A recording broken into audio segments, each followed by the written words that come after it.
Hello दोस्तों, निश्चित है इस चैनल पर आपका स्वागत है। मैं अखिलेश साहू। आज से हम बायोलॉजी पढ़ेंगे। जैसे कि हमने पिछली लास्ट वीडियो में बताया था कि टॉपिक बाय टॉपिक हम पढ़ते चले जाएंगे। तो हम देखते हैं इंट्रोडक्शन। बायोलॉजी का जो इंट्रोडक्शन होता है उसको देखने के बाद हम क्लासिफिकेशन देखेंगे। क्लासिफिकेशन देखने के बाद फिर हम अपनी सेल पर आएंगे। ठीक, चलते हैं फिर देखते हैं।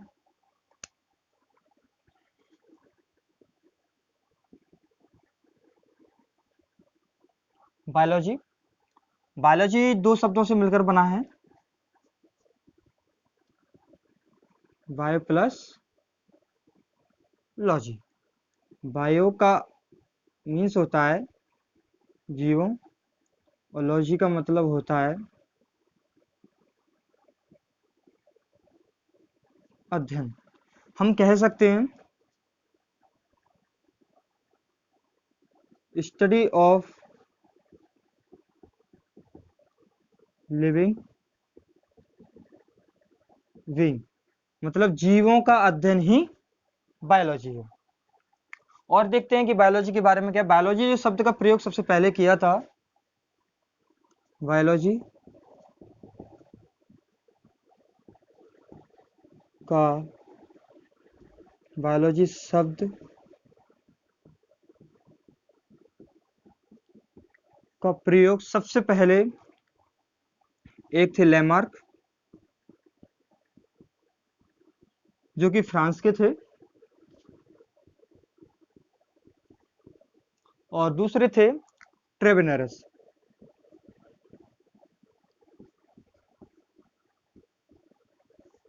जो कि जर्मनी के थे।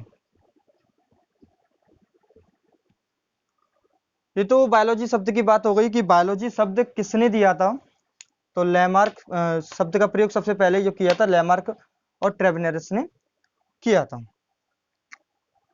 आगे और बात करते हैं।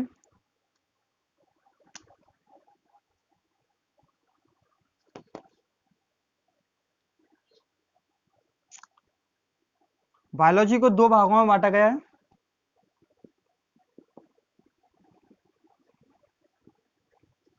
दो भागों से बांटने से पहले ये देखते हैं कि इसके फादर्स कौन है।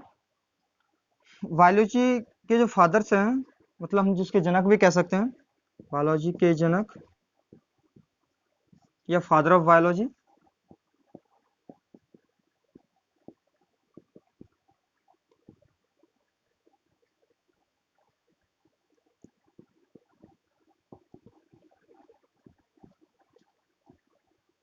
फादर ऑफ बायोलॉजी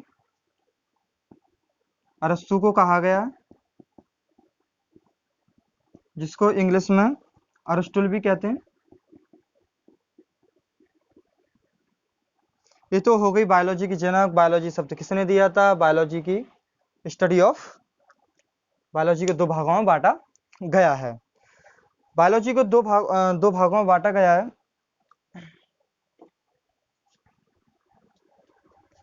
देखते हैं जरा कौन कौन से पार्ट्स में बांटा गया है बायोलॉजी के दो भागों में।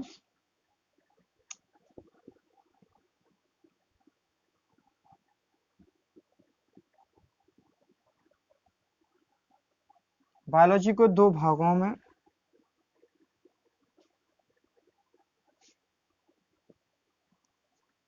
एक प्लांट्स, पादप, और एक एनिमल, मतलब जंतु। दो भागों में बांटा गया है बायोलॉजी को, पादप और जंतु में। पादप और जंतु के बारे में हम जरा डिटेल से देखते हैं कि क्या है। तो ये आप थोड़ा रफ कर लीजिए, मैं यहाँ समझा देता हूँ। ऐसा करता हूँ, रफ ही कर देता हूँ।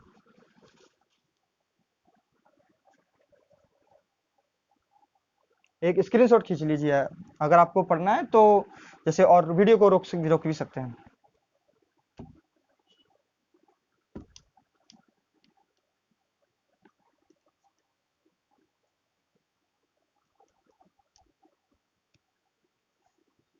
इसको ऊपर लिखा जाए, बायोलॉजी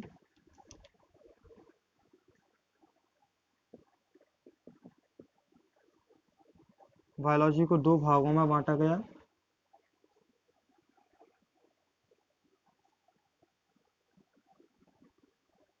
पादप और जंतु। पादपों का अध्ययन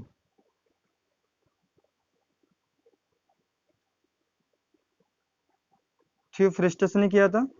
पादपों का अध्ययन इसको इंग्लिश में हम बॉटनी।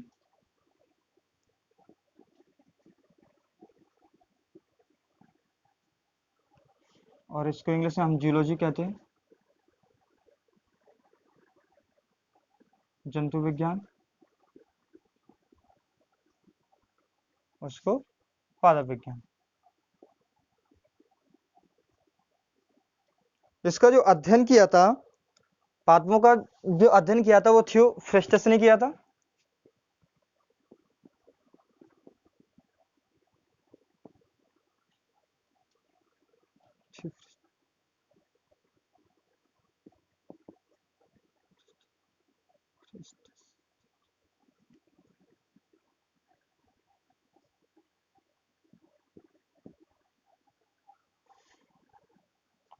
और जंतु विज्ञान का जो अध्ययन किया था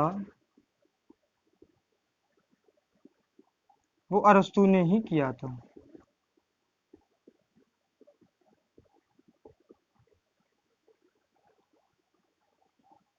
और आगे देखते हैं, थियोफ्रिस्टर को फादर ऑफ बॉटनी भी कहते हैं।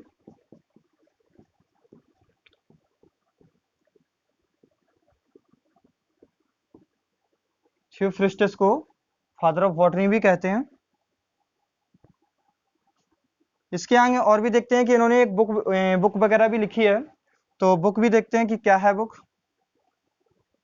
इन्होंने पहले तो 500 पौधों पर अध्ययन किया है। 500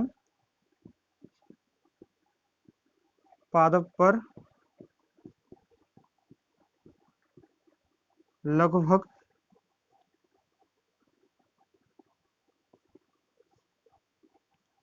इनकी एक बुक भी है, हिस्टोरिया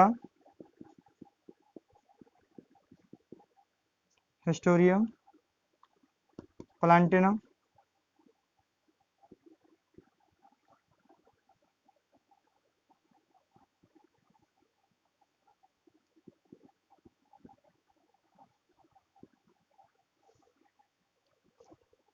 इन्होंने लगभग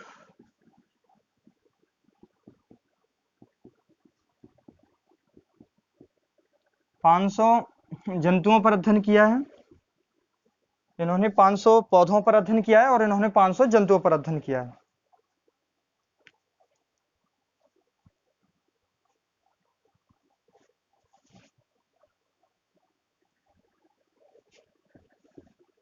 जंतुओं पर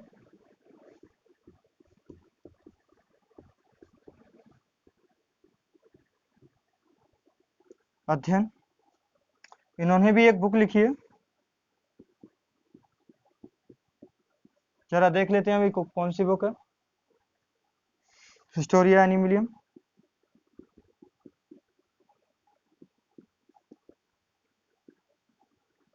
हिस्टोरिया एनी।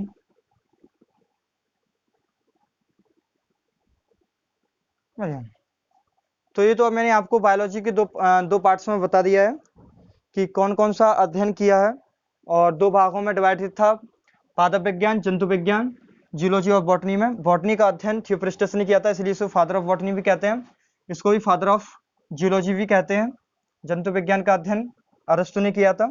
इन्होंने लगभग 500 पौधों पर अध्ययन किया था, जो इनकी बुक थी हिस्टोरिया प्लांटेनम। और इन्होंने लगभग 500 जंतुओं पर अध्ययन किया था अरस्तु ने, और इनकी बुक थी हिस्टोरिया एनिमलियम। यहाँ तक हमारा जो दो डिवाइडेड क्लियर हो जाता है।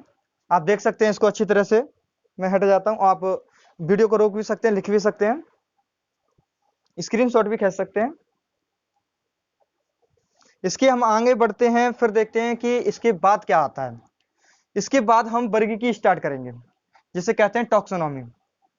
टॉक्सोनॉमी में हम देखेंगे कि किस टाइप से जंतुओं को बांटा गया है, किस टाइप से पादप जगत और जंतु जगत और भी रहते हैं कई प्रकार के, व्हिटेकर और कैरोलस लिनियस के अनुसार जो बांटा गया है वो हम देखते हैं। पहले इसको एक बार और देख लीजिए अच्छी तरह से, फिर मैं इसको रफ करता हूं।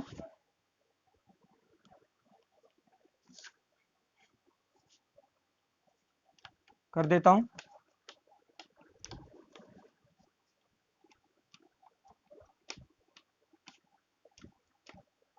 अब देखते हैं जीवों का वर्गीकरण। आगे बढ़ते हैं। जीवों का वर्गीकरण।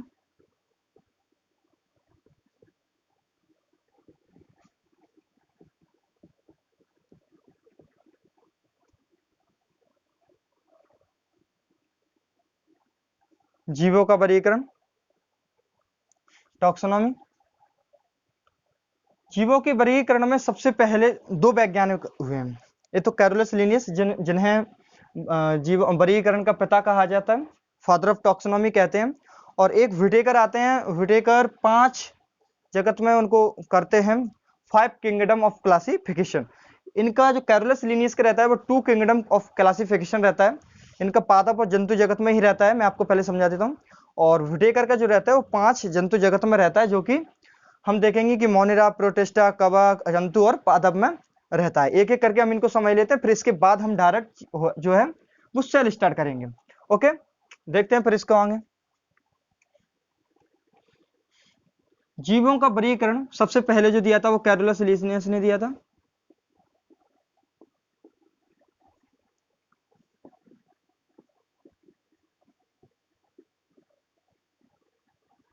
कैरोलस लिनियस ने दिया था। कैरोलस लिनियस ने इन्होंने 2 किंगडम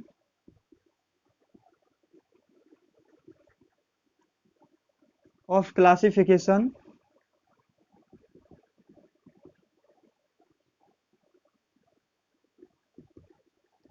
दिया था। इन्होंने 2 किंगडम कौन कौन सा दिया था देख लेते हैं।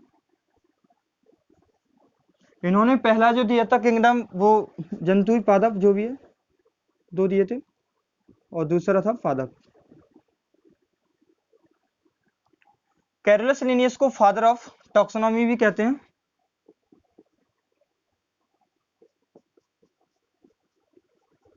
फादर ऑफ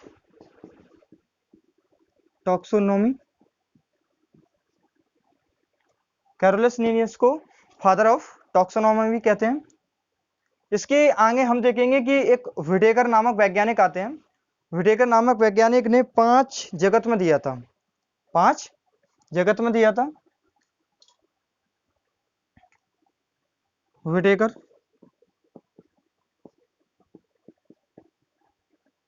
व्हिटेकर ने व्हिटेकर के अनुसार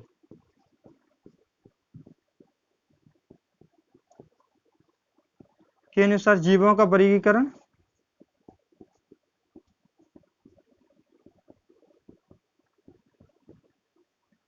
व्हिटेकर के अनुसार जीवों का वर्गीकरण व्हिटेकर के अनुसार जीवों का वर्गीकरण इनका 5 प्रकार से वर्गीकरण है। हम देख लेते हैं क्या है।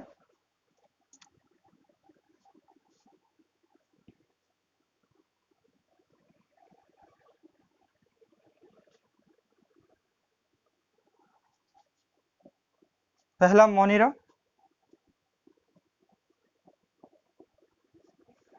दूसरा प्रोटिस्टा,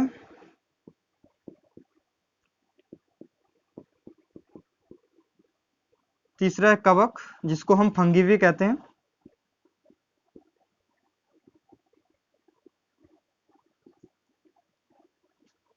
चौथा है पादप प्लांट, और पांचवा है जंतु एनिमल। मोनिरा, प्रोटिस्टा, ये 5 है व्हिटेकर के अनुसार। आपको दिखाई दे रहा होगा कि व्हिटेकर के अनुसार जीवों का जो वर्गीकरण रहेगा, मोनिरा पहला, दूसरा प्रोटिस्टा रहेगा, तीसरा कवक रहेगा, चौथा पादप रहेगा, और पांचवा जंतु रहेगा। फिर हम देखते हैं कि मोनिरा, प्रोटिस्टा, कवक और पादप जंतु में क्या क्या डिफरेंस है और हम इनके अंदर क्या क्या पढ़ते हैं, जरा देख लेते हैं। मोनिरा में हम पढ़ेंगे कि ये केवल प्रोकैरियोटिक कोशिका से बने होते हैं। प्रोकैरियोटिक कोशिका से बने होते हैं मोनिरी, जो कि एक कोशिकीय होते हैं। मैं लिख देता हूं, केवल प्रोकैरियोटिक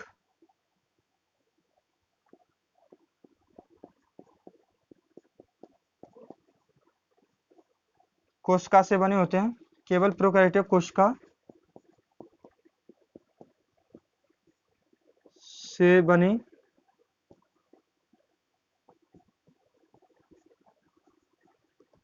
होते हैं, एक कोशिकीय होते हैं, एक कोशिकीय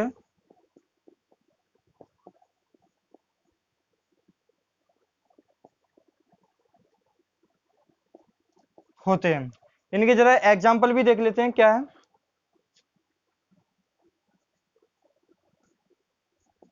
उदाहरण, नील हरित शैवाल,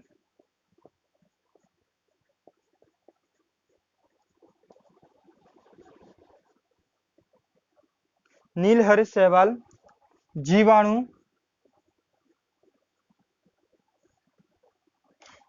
और माइकोप्लाज्मा, माइकोप्लाज्मा।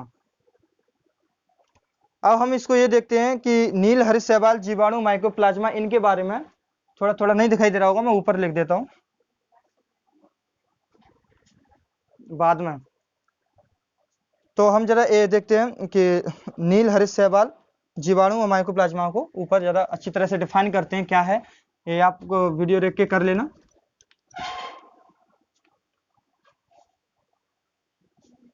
मैं एक एक से आपको बताऊंगा कि मोनिरा क्या होता है और प्रोटिस्टा क्या होता है।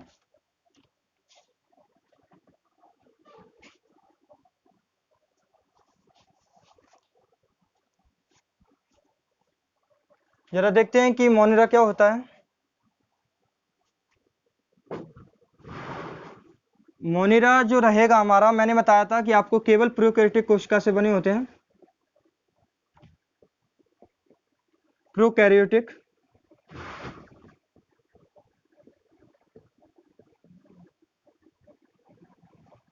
कोशिका से बने होते हैं,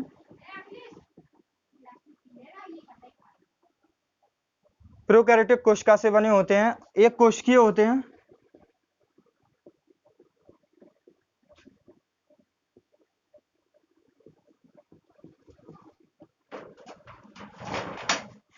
और इनका जो एग्जाम्पल मैंने बताया था आपको,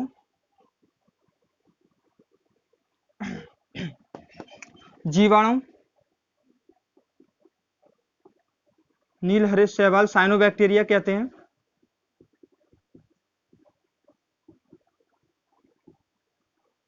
नील हरित शैवाल और माइकोप्लाज्मा।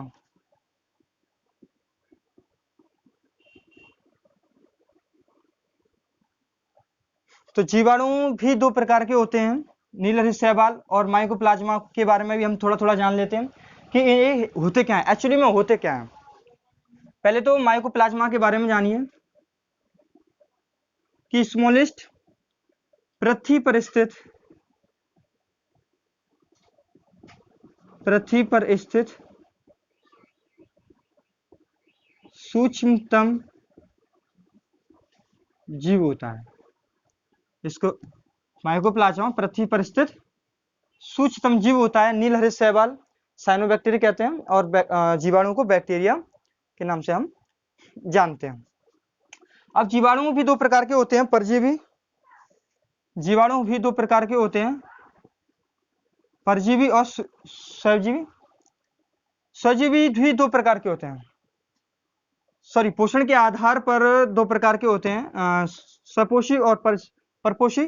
स्वपोषी भी दो प्रकार के होते हैं, स्वपोषी भी दो प्रकार के होते हैं। स्वपोषी प्रकाश संश्लेषी और रसायन संश्लेषी होते हैं, दो प्रकार के। अगर और ज्यादा डिटेल में जाएंगे, जानने की जरूरत हमको है नहीं है। देखते हैं फिर क्या है।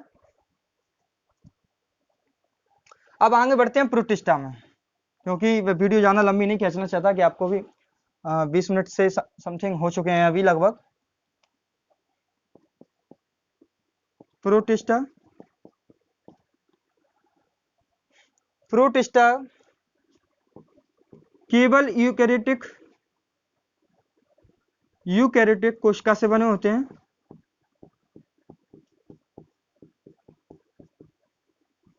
यूकैरियोटिक कोशिका से बने होते हैं।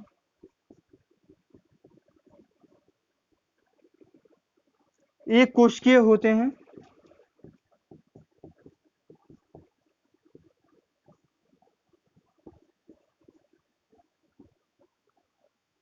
यूकैरियोटिक कोशिका से बने होते हैं। एक कोशिकीय होते हैं।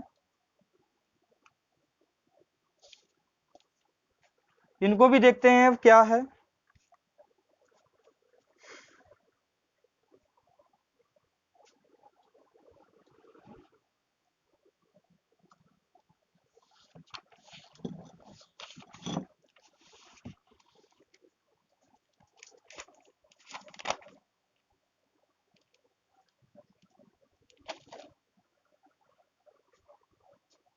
उदाहरण देखते हैं इनके।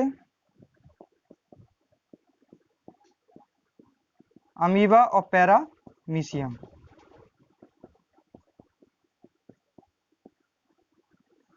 अमीबा और पैरामीशियम। धीरे धीरे करके हम कवक की तरफ बढ़ते हैं। जल्दी जल्दी कवक नीचे समझा देता हूं मैं, थोड़ा ही सा ही है। कवक को इंग्लिश में फंगी बोलते हैं। कवक को इंग्लिश में फंगी बोलते हैं। कवक पादप कोशिका की तरह सेलुलोज की भित्ति पादप पादप कोशिका में जिस टाइप से कोशिका भित्ति जो पाई जाती है, पादप कोशिका में कोशिका भित्ति जो जिस टाइप से पाई जाती है, उसी टाइप से कवक में भी ये कोशिका भित्ति होती है जो कि काइटिन की बनी होती है। कोशिका भित्ति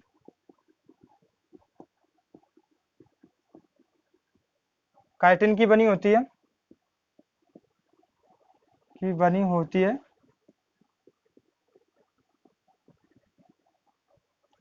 और ये दूसरे के ऊपर जिस प्रकार जंतु जो हैं वो एक दूसरे के ऊपर निर्भर रहते हैं, तो ये भी निर्भर रहते हैं। कवक डिपेंडेंट रहते हैं, निर्भर रहते हैं, परपोषी होते हैं।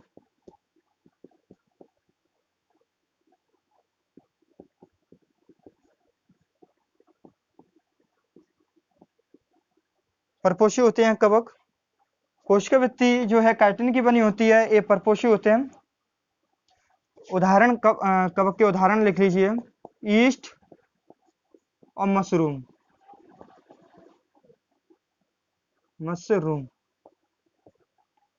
अब आप ये कह रहे होंगे कि सर ये भी एक कोशिकीय होते हैं, ये भी एक कोशिकीय होते हैं, ये प्रोकैरियोटिक कोशिका से बने होते हैं, ये यूकैरियोटिक कोशिका से बने होते हैं, लेकिन ये होता क्या है? ये होता क्या है मैं आपको आगे बताऊंगा कि ये क्या होता है। पहले थोड़ा हम व्हिटेकर के अनुसार 5 जगह 5 किंगडम ऑफ क्लासिफिकेशन था। तो मोनिरा हो गया, प्रोटिस्टा हो गया, कवक हो गया, फंगी हो गया। जरा हम चौथा भी देखते हैं क्या है। चौथा हम पादप पे चलते हैं।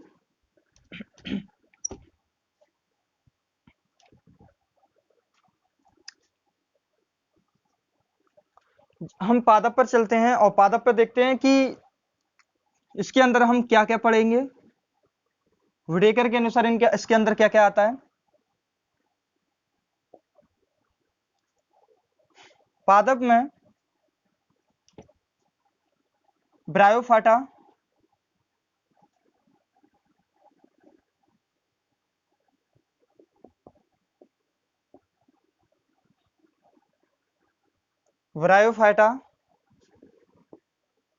टेरिडोफाइटा,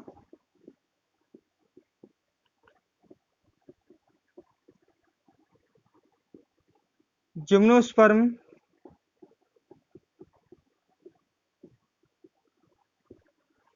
इसको अनावृत बीजी पौधा भी कहते हैं। अनावृत बीजी भी कहते हैं। अनावृत बीजी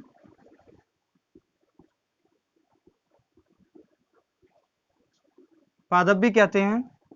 और एक रहता है एंजियोस्पर्म।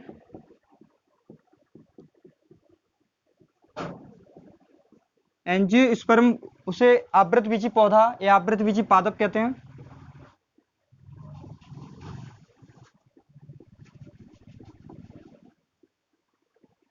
आवृतबीजी पादप के अंदर हम ये देखेंगे कि ब्रायोफाइटा, टेरिडोफाइटा, जिम्नोस्पर्म और एंजियोस्पर्म, ये 4 चीजें जो हैं हम पढ़ेंगे। ये क्या होती हैं ये मैं आपको आगे बताऊंगा। इनका एक अलग से चैप्टर आता है कि ये क्या होती हैं, फिर देखते हैं कि ये क्या होती हैं, फिर हम देखेंगे। आगे भी बढ़ते हैं। जंतु में 5वां जो जगत रहेगा, 5 किंगडम ऑफ क्लासिफिकेशन विटेकर के अनुसार जो था,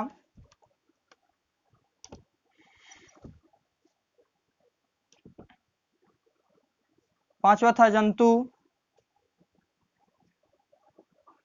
विटेकर ने जंतुओं को 2 भागों में बांटा है, एक तो कशेरुकीय और एक अकशेरुकीय। कशेरुकीय के भी कुछ एग्जाम्पल दिए हैं, अकशेरुकीय के भी कुछ एग्जाम्पल दिए हैं। एग्जाम्पल के थ्रू हम समझ सकते हैं कि क्या कहना चाह रहे हैं।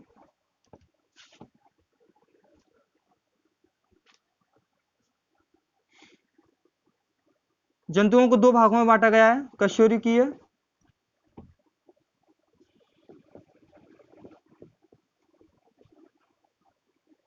और अकशेरुकीय।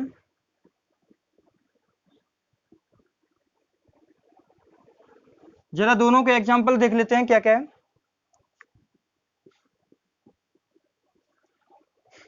कशेरुकीय के जो एग्जाम्पल रहेंगे हमारे मत्स्य,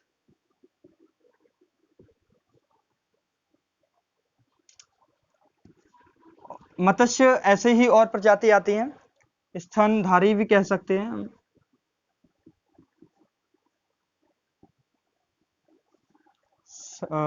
स्तनधारी इत्यादि करो। अकशेरुकीय के एग्जाम्पल देखते हैं। अकशेरुकीय एग्जाम्पल क्या होते हैं? एकाइनो,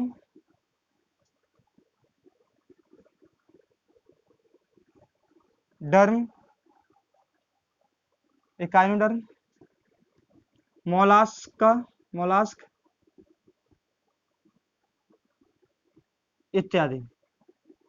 और भी रहते हैं, मैरिटेडोनी रहता है, इसमें भी और रहते हैं। स्तनधारी हो गया, सर्प मत्स्य के अंतर्गत आते हैं, स्तनधारी के अंतर्गत आते हैं, और भी हैं, हमें आगे की जानने की जरूरत नहीं है।